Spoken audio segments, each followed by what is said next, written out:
folks. It's just me tonight. No Henry John.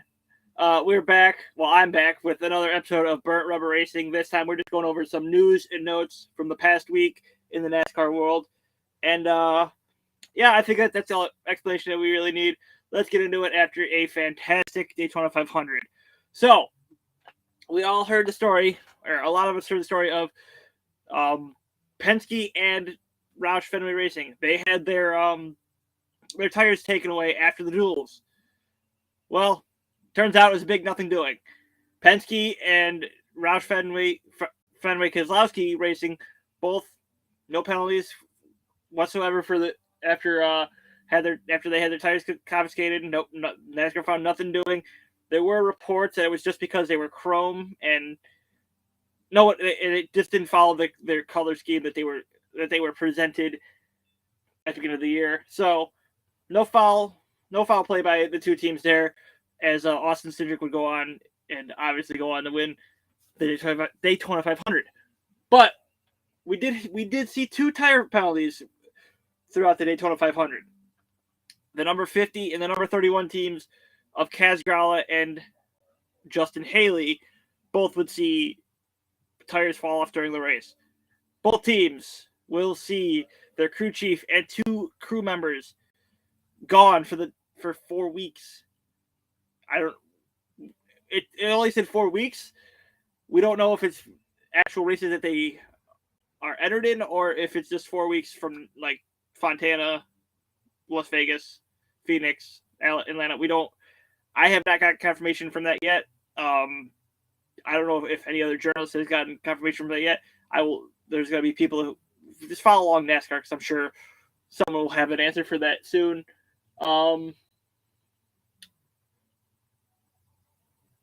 Yes. Garrett Smithley, he will be tabbed to drive the 15 for Rick Ware Racing, going at least 3 weeks as they go through the West Coast swing, but he's got an undisclosed amount of races going forward this season. Smithley has driven in the Cup Series many times. I'm pretty sure for the Rick Ware Racing, it's a good fit for him, and I'm sure he's gonna love driving back in the Cup Series again. Andrew Whitworth, the left tackle for the Super Bowl champion Los Angeles Rams, is back he'll be back in the LA market as be the Grand Marshal for the Wise Power 400 before Sunday's race. He will give the command to start the engines, and I'm sure he will probably get a big crowd reaction as they'll all cheer for him for helping them get their first Super Bowl in. I think it's for LA's first Super Bowl in the history of the Super Bowl. So there's that. The Daytona 500 was watched by a total of 8.88 million people across all platforms that Fox has. That is the highest. That is the most watched 500 since the 2019 race, which that was the last 500 to be ran when it was supposed to, ran as scheduled, with 2020 being rained out till Monday and 2021 being, washed until about 8 o'clock when they could finally get the track dry. And even then, it still finished on a Monday. So there's that. That is still down about 300,000 people from what it was when it was from 2019. But it was still the most watched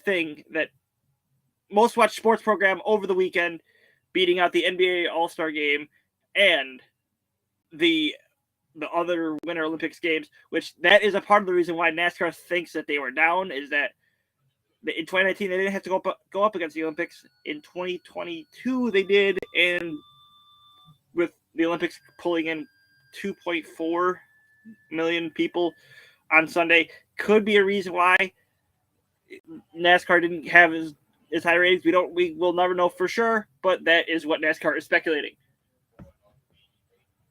Over the last Friday, we saw the truck race as Zane Smith, in his first race with Front Row Motorsports, pulls out the win. Close battle. race ended under caution, which I don't know if you guys saw, but from what I saw, that whoever was on the button to call cautions for NASCAR, he deserves a raise for calling that thing within a split second of before that race went to white flag. It would have ended the race, but instead they got the caution in time. They got another one in a partial lap in before the caution came out. As Zane Smith was able to, he was leading at the time of the original yellow. He got back to the lead, held him off, and was able to get the win regardless of the extra lap. And then we have the Xfinity race. Not a lot to talk about besides Myatt Snyder. I think that was the big takeaway from Saturday. It was Myatt Snyder's wreck. He went up over in almost, we saw the end of Michael Jordan as his bus lot was out there. It was reported a piece of the Myatt Snyder car went through the catch fence. It hit a piece of the Michael Jordan bus. So that could have been really scary for the people. Thankfully, no one got hurt. If you haven't seen the Myatt Snyder wreck, go look on YouTube. I'm sure it's got a lot of views by now, but it was a scary one as he went up and pretty much perpendicular to the ground. Not something you want to see in NASCAR at all. The NHRA, they had their season opening internationals from California, I believe, as Top Fuel and Funny Car got going.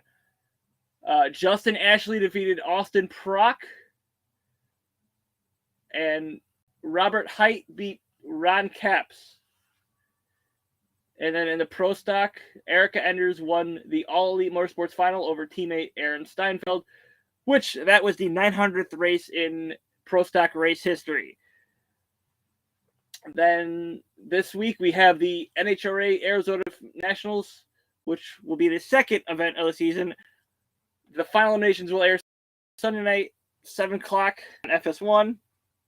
This weekend we also have F1 getting underway. I think it's F1. F1, I know we have IndyCar getting underway. It might be F1 as well. I don't quote. I will look up that. But IndyCar will be back on track at St. Petersburg. Like their season, 90% of the time starts at. It's the one time that they didn't.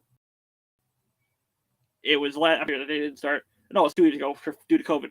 But no, F1 does not start this weekend. It's only IndyCar. That's my fault. But we will have all that and more next Monday, Tuesday, whenever we get back to recap streams. But that will do it for me now.